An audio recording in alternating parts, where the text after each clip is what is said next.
evening, viewers. Indonesia Petang is back with you.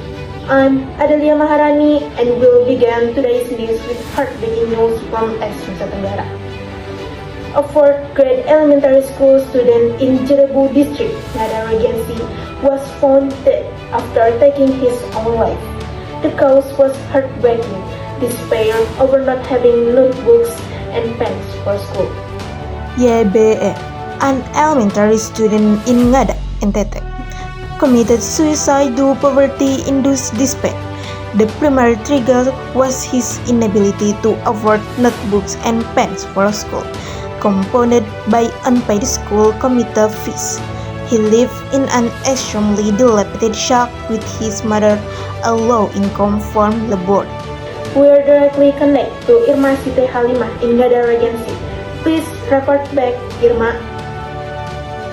Thank you, Adelia. I am currently in the village where the late YBR live.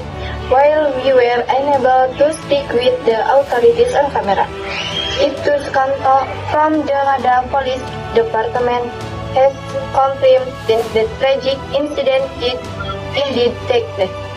According to the police investigation, the motive was the victim's request for a notebook and pen, which his parents could not fulfill due to extreme financial constraints. Officials also said that a final note was discovered, written in the local Bajawa language, accompanied by a heartbreaking drawing of crying child. But the question remains, why did government aid fail to prevent this? I am here with Miss Maria, a social advocate.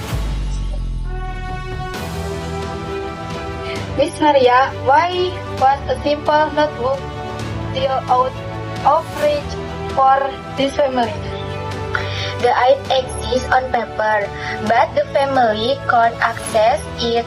The cost of travel to the city bank is more expensive than the aid itself. The system failed to reach those in remote areas like Jerebu. Thank you, Miss Maria, for your statement and irony indeed. This is systemic failure with a human cost. Back to the studio. A devastating reality indeed. Thank you for that report. Joining us now is Executive Director of Amnesty International Indonesia, Ms. Marini. You've called this tragedy a slap in the face. For the state, why? This is a heartbreaking irony. While the state spent trillions on grant programs, a child ends his life over a notebook and a pen costing less than 10,000 rupiah. This is a product of structural poverty and a failure to protect the basic right to education. The state cannot be present in grant narratives, but absent when a child is in desperate need. Then, what must change immediately to prevent another tragedy? We demand a total evolution of poverty and education programs. Providing building is not enough.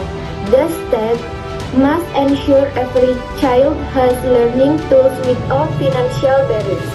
Justice cannot exist as long as basic education remains a luxury for the poor. Powerful insight. Thank you, Ms. Marini, for joining us. A reminder that for some, a pen is not just a stationery, it's a tool for survival. I'm Adelia Maharani. That concludes our report on the Jerebu tragedy. Good evening.